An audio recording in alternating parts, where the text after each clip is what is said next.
Is joining us here on the Folsom Lake Honda Hotline. Folsom Lake Honda, your one-stop Honda shop. Sean, as always, we appreciate your time and you joining the show.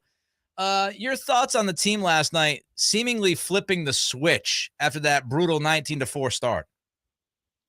Yeah, good to be with you guys. Yeah, man, it seemed as if someone just kind of collectively took them by the shoulders and gave them shaken baby syndrome or something to wake them out and snap out of the fog. it really felt like that, guys. Like here I am I'm down in Scottsdale and I'm having to watch it from afar. And I know I was at the first practice before but the season resumes and before I came down here to Arizona. And I think they were all kind of concerned about just how they would respond with not so much time off and time away and then when you do kind of resort to some maybe relaxing habits, as I know everything about, snapping out of some of those relaxing habits and just kind of getting right back into the swing of things, so to speak, can be a little bit daunting and a little bit troublesome.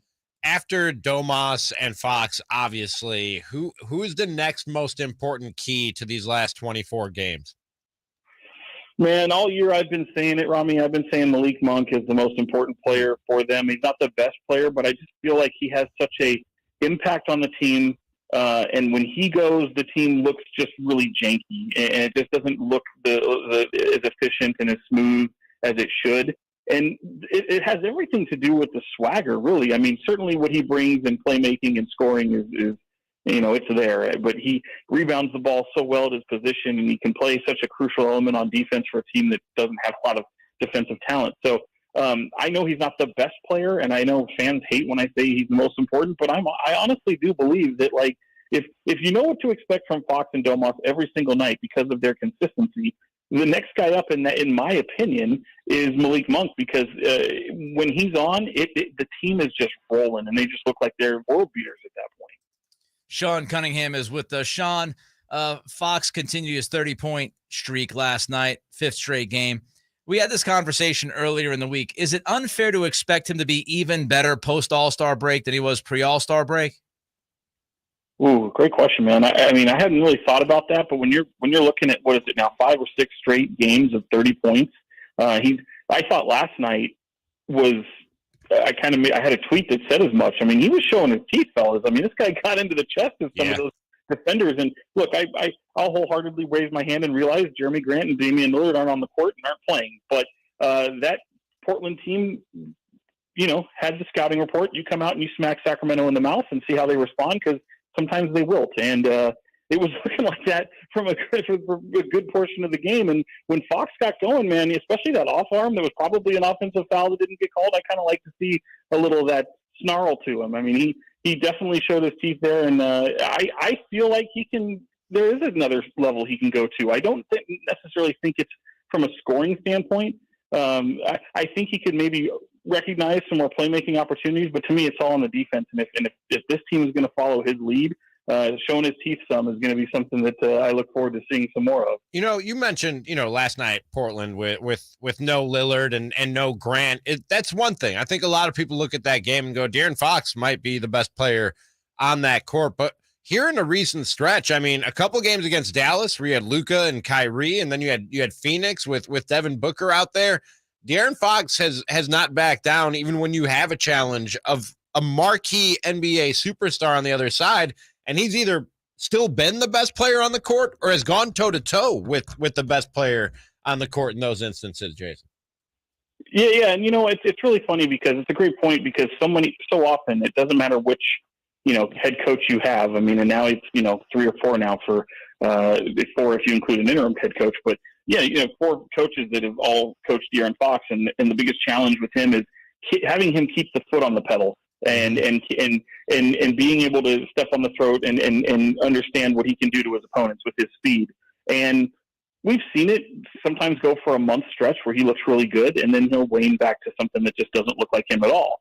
And of course, we know what he does in the fourth quarter, and it's like, okay, well, how do we extend that, have him exert that same type of aggression into other quarters of the game? And I think we're starting to see it. It feels like he has turned a bit of a corner, and it's so funny that it comes at a time where he'd like to be an all-star. He thinks he was going to be considered for it. He doesn't get it, and then he gets voted as an injury replacement. I don't think he loved the fact that he didn't make it, and then here he is as injury replacement. It may not have the same kind of juice to it, especially now that, he's got a brand new baby at home, and and he could certainly use the rest. So I felt he went in the All-Star break, like you said, Ramie, just hitting on all cylinders, really accepting the challenge of some of these upper echelon opponents and guys that sometimes have been known to take his lunch from him. That's why I was actually really hoping that Damian Lillard was going to play last night, because that's a guy that historically really kicks him in the teeth a little bit. So everyone wanted to see the kid make the All-Star team. I'm happy he did, but even he goes out there, he doesn't make it. We're talking to him in Salt Lake City, and he's like, man, I could really be on the couch right now. They could really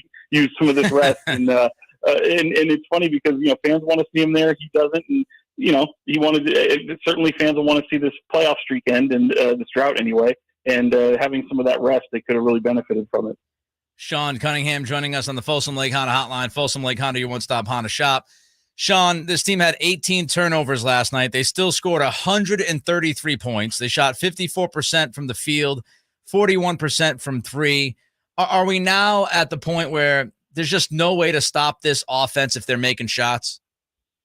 Yeah, if they're making shots, especially. I mean, we've seen it when teams have been able to, cause disruption and the outside shooting has failed Sacramento. But when they're making their shots, there are teams that I feel have the characteristics that can do what Sacramento does on the offensive end. They just don't do it because there's so much of an attention to the defensive end of things. So I used to joke, Dave Yeager had a very up-paced offensive system, and they were even worse defensively than this team is. And he says we're doing it with smoke and mirrors because there are other teams that are better suited to play this style of basketball than we are. We're just doing it here in the regular season, and it's not in a playoff series or meaningful game that's leading down towards postseason. So it'll be interesting to see how other teams tend to match that, because this isn't November, December on a 6-game road trip for some of these teams coming in here and getting and don't have their legs. I mean, this is going to be teams that are really ramping up what they do and realizing that the schedule is no longer a friend of theirs, and they have to actually go out and take advantage of and take down some of these opponents. So it'll be interesting to see how the opposition changes. But I'm with you, Nick. I don't think if there's not many teams that if the Kings are hitting shots that can keep up with them, and I don't know that many will try to do that type of formula. I mean, I think you can jot this team down for 120, 125 points a night. How do you think this thing ends, Sean? Where are the Kings when all the dust settles after 82 games? Yeah, I mean, I've kind of, as much as I've analyzed it over the stretch, I really just don't see them. I'm usually the guy who's a little bit negative or a little bit more pessimistic, just because we haven't seen it. So I tend to look at things. I look at things and I go, you know what, guys, show me first. You have to show it to me first, and I think they've shown it. I mean, by virtue of them holding on to the third seed for over a month now, it kind of makes me believe that I don't think this team is going to slip past 6. I really don't think we're going to see them in the postseason tournament. I think they will be a bona fide playoff team.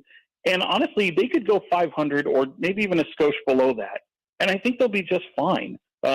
Certainly you don't want to limp into the playoffs. And I think 500 they'll take at this point with some of that equity that they've built up, some of these games over 500 that they have now. But if they go 500 the rest of the way, perfectly fine with that. Hopefully they can go a little bit better than that if you're a fan, hoping to see them catch some momentum as the playoffs begin. Thank you, Sean. Let's do this again soon. Enjoy spring training, my man.